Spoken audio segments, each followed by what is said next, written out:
Oh,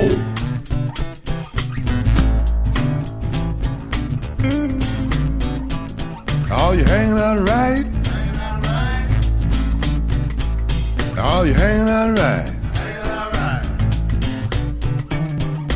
Hanging out right? Oh, you hanging out right?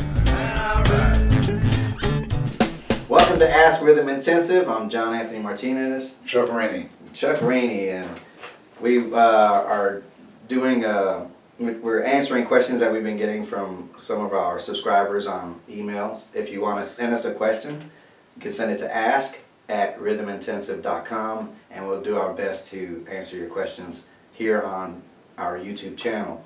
So the first question we got here is from Nalani in Nashville, and it's for Chuck, and it says, Chuck, how did you get on so many projects and get to be well known? Well, Nalani, number one, I worked real hard to know my instrument. And then number two, I also did as much playing as I could when I first started playing in New York. I went to jam sessions. I played for nothing. I played for a little or nothing. I played for a lot. Well, when I first started playing, it was never a lot. But I played whenever I could so that everybody could know that I could play the bass. It's important that people know that you can play. The more people know that you can play, then the more you will get mentioned in playing. Also, too, for me, I played so much in New York that my name became a habit. And that after a while, after about 4 or 5 years for gigging, when they're looking for a bass player to do a gig, it's a top 40 gig, and every player should know top 40 music, whatever's current. I always took the gig, whether it was paying enough, but my name was a habit where it got to a place to where when they thought of a bass player, I was among the first 4 or 5 people that they would think about. Said, well, Chuck Rainey. You know, so my name was that's why I got a lot of work. My name became a habit. Same way in the recording studio, and that I played so much for nothing in demos. Never thought about money. I really never thought about money. I wanted people to know that I could play. It got to a point to where if there was a demo, I said, well, Chuck Rainey. My name became a habit. So all those records that, like if we go on like allmusic.com or even on your chuckrainey.jp, the Japanese website, they have your discography. We saw one time it was like 18 pages, right? Just on AllMusic Guy. Maybe about 2,500 records there. So you're saying that that's just scratching the surface of all the records you did? Sort of, kind of. You kind of said you call it like the tip of the iceberg. It is the tip of the iceberg. A lot of those things were not that successful or popular, but they were bought. So there's a lot that goes into a career other than the tip of the iceberg that most people see.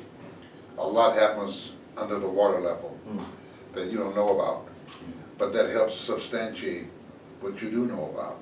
Because the experience of doing everything or doing all those things is what it helps that iceberg look the way they look.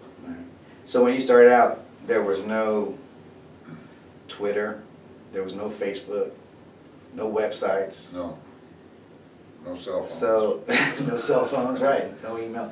So basically, it sounds like you're saying to me is you didn't have a big marketing company behind you or all that stuff. So the way you got known was really word of mouth. Word of mouth and playing all the time. People have to know that you exist. Be seen. Be seen. So it sounds like that, Nalani, I hope that answered your question. So it sounds like whether the rules were in place 30 years ago or 40 or 50 years ago and today, it kind of seems to me to still be true that word of mouth is the best advertising. When they're looking for a bass player, they don't go to a file cabinet. Right. Where they have resumes of bass players. They go by word of mouth. They usually ask a drummer, who should we get? So it's or a recommendation. guitar player. So you recommend it. So you have to let everybody know that you can play. Plus, it's not going to happen the way you want it to happen. You can't plan it that way. You have to love the instrument to play. I love to play music. So I never looked at it this way. I never looked at being a star. I never looked at being first call, I never looked at it that way. I just wanted to play. And I think by approaching it that way and having my ego take a back seat, although I really never really had one other than with my bass, but never planned to be popular, never planned to make a whole lot of money. I never planned it. All I planned to do was to play as much as I could because I love to play. And then it took on its own situation by, obviously I was a good enough player to be called again, and by playing a whole lot I became a much better player.